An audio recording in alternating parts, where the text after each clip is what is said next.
Bonjour à vous et bienvenue sur PDV, la plateforme de la méditation quotidienne. J'espère que vous allez bien et que vous avez le tonus ce matin pour affronter votre journée. Que le Saint-Esprit soit avec vous et avec toute votre maisonnée. Ceci dit, nous allons aborder notre thème de ce jour qui est intitulé « Essayage du mariage ».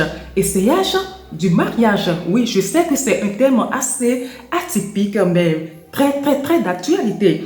Et le verset qui va nous servir de base est tiré du livre de Genèse.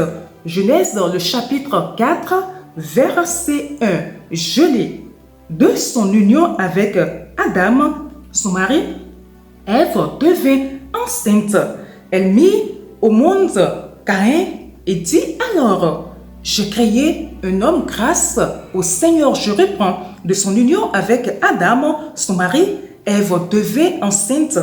Elle mit au monde Caïn et dit alors, je créai un homme grâce au Seigneur. Comme je le disais à l'entame de cette méditation, c'est un thème atypique mais qui est d'actualité parce que le constat qu'on fait sur le terrain est pitoyable.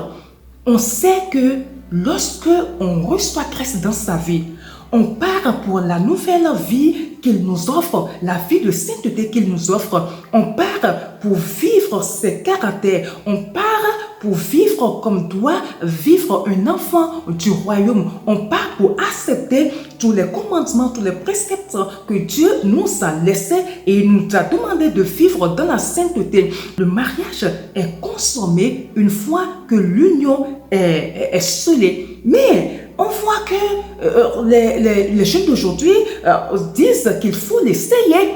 On doit l'essayer. Vous les entendez dire non qu'on ne peut pas acheter quelque chose qu'on ne maîtrise pas, on ne peut pas acheter quelque chose qu'on n'a pas goûté. Donc, la femme doit être un mets, ou du moins un mets qu'il faut absolument goûter, qu'il faut absolument essayer avant de pouvoir dire oui si elle vous convient ou pas. Nous, notre vie, elle est calquée sur la parole de Dieu, sur les choses que Dieu nous a laissées, sur ce testament-là que nous savons et que nous chérissons. Où a-t-on vu dans la Bible qu'on a essayé, qu'un homme et une femme se sont essayés avant d'aller au mariage? À moins que ce soit un viol. Et dans ce cas, c'est sévèrement puni. Et dans le temps, une femme ne pouvait même pas aller au mariage si elle n'était pas vierge. Elle serait lapidée. Et ces bonnes habitudes que les gens avaient tendent à disparaître dans nos communautés. C'est pas étonnant, hein? Pourquoi? Parce que on voit que dans certaines religions, on essaye, c'est ouvertement, même leurs devanciers disent même que c'est normal. Je me rappelle que avant de naître de nouveau, j'étais quelque part où le mariage cessait. Et lorsque vous vous retrouvez et qu'on remarque qu'il y a quelqu'un qui se préserve pour son mari, qui se préserve, qui ne va pas de gauche à droite, qui ne couche pas, on se moquait de la personne. Et aujourd'hui, je regrette ce que j'avais fait. Je faisais partie de ces hommes-là, de ces femmes-là. Il y avait particulièrement une amie à nous, une sœur amie à nous, qui était dans le temps vierge et qui avait quand même son petit ami. Et je me rappelle ce jour qu'on a lapidé avec nos insultes, ce jour qu'on s'est moqué d'elle. On allait, je sais pas, à une animation. Et elle était avec nous, on parlait, on discutait du mariage, on discutait d'une autre sœur qui s'est mariée avant d'avoir un enfant et qui avait des difficultés pour enfanter. Et c'était que quoi? C'est parce qu'elle n'a pas patienté, c'est parce que les deux n'ont pas été sages. Sinon, ils auraient pu essayer, attendre d'avoir un enfant avant de se marier, quoi. Et cette sœur, au milieu de nous, elle était révoltée. Elle a dit non, mais ça ne se fait pas comme ça. Que c'est dans le mariage que ça se consomme là. Que c'est une fois l'union scellée qu'on consomme le mariage. Mais le jour-là, qu'est-ce qu'on lui a pas dit? On lui a dit des méchancetés. Elle était toute seule contre nous tous, quoi. Nous étions quoi, environ une trentaine. Aujourd'hui, après avoir reçu le Seigneur, je dis, mais merde d'être, mais qu'est-ce qu'on avait fait? Qu'est-ce que j'avais fait? Mais cette sœur, elle était dans la vérité, mais c'est elle qu'on a lapidée. Elle s'est mariée après et elle a un mariage heureux. Heureusement que je me suis rattrapée, que Dieu m'a rattrapée, je dirais, et je sais aujourd'hui que j'étais dans l'erreur. Maintenant, ce qui est déplorable est que ces mêmes personnes-là qui disent avoir quitté le monde, avoir quitté cette vie de désordre, qui sont venus au Seigneur, que ce soit ces gens-là qui disent même qu'il faut l'essayer. Les jeunes qui disent, mais on doit l'essayer. On se dit, mais attends, si c'était de l'autre côté, on allait comprendre. Mais ici, vous êtes quelque part où on vous enseigne la parole, on vous enseigne la vérité, on vous enseigne ce que dit la Bible. On vous dit tout, Bible à l'appui, parole à l'appui. On vous montre tout. Mais qu'est-ce qui vous fait changer la vie? C'est quoi? Mais quelque part, il faut comprendre. Parce qu'ils prêtent oreille à tout ce qui se dit autour, à la culture, aux amis, aux parents qui ne vivent pas la même foi avec que. Donc, ils se laissent aller aux philosophies de ce monde-là. Vous qui êtes dans cette situation-là, sachez que Dieu n'est pas d'accord, ce n'est pas la volonté de Dieu. La volonté de Dieu, c'est de se marier. C'est une fois le mariage scellé qu'on le consomme. Si le Saint-Esprit te fait écouter ce message ce matin, si tu es dans cette situation-là, laisse ton cœur, fais-toi enseigner par le Saint-Esprit. Écoute ce que l'Esprit te dit. Le mariage, le sexe se fait dans le mariage. Tout ce qui se fait hors est impudicité. C'est parce que quelque part aussi, les gens se disent, mais écoute, Dieu, il est miséricordieux, c'est notre Père, il est un bon papa, donc de toutes façons, après l'avoir fait, il va pouvoir nous pardonner. Mais il y a une chose quand même que ceux qui restent comme ça oublient. Dieu, en venant nous rappeler de ce monde-là, ne prévient pas. Hein?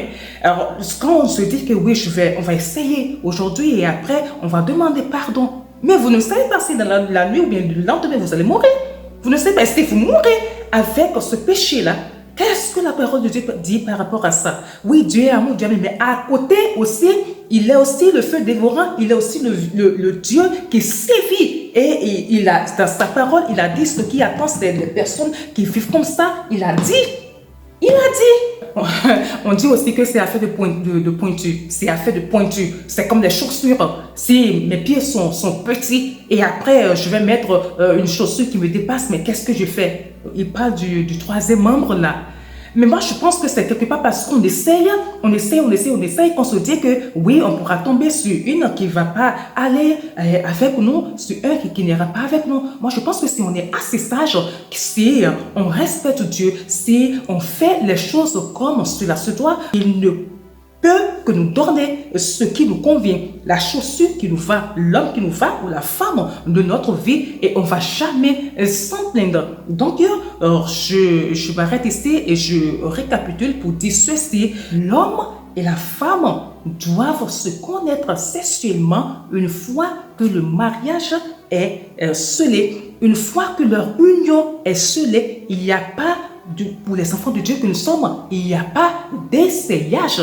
La femme n'est pas un habit qu'on doit essayer. L'homme n'est pas un habit qu'on doit mettre ce soir pour savoir si il ne déborde pas, s'il n'est pas serré. La femme n'est pas un mets qu'on doit goûter pour savoir si le goût il est bon avant de manger. Ce n'est pas la volonté de Dieu. Lorsqu'on parle de la chrétienté, lorsqu'on parle de la vie chrétienne, on parle de marcher selon les paroles de Dieu, selon ce que Dieu veut. C'est pas parce que les autres le font et que apparemment rien ne se passe que Dieu est content. Hein? Non, il a bien dit, il faut laisser les gens. Le dernier jour, quand je viendrai, je rendrai à chacun selon ses agissements. Et sachez aussi ceci, vous qui le faites et qui vous dites que vous pouvez toutefois après demander pardon. Oui, c'est vrai, vous pouvez demander pardon. Il va vous pardonner, bien sûr. Mais avant d'aller demander pardon, vous ne savez pas si dans la nuit, il viendra chercher votre âme. Et si c'était le cas, qu'allez-vous dire? C'est fini ça. C'est fini ça. Vous allez partir avec ce péché-là sur vous. Et une fois que vous partez, c'est que vous êtes parti avec votre péché. Il n'y a pas un seul endroit ici où moi je vois que je peux laisser des tonnes de péché et après des prières vont faire que ces péchés-là vont s'effacer et que Dieu va te pardonner. Moi, je n'en ai pas vu. Si vous connaissez ces passages dans la Bible, alors laissez-les en commentaire. Écrivez-les en commentaire, pourquoi pas. Pourquoi pas. Allez. On s'arrête ici. Très très bonne journée à vous et que la grâce de l'Éternel vous accompagne. Allez, ciao!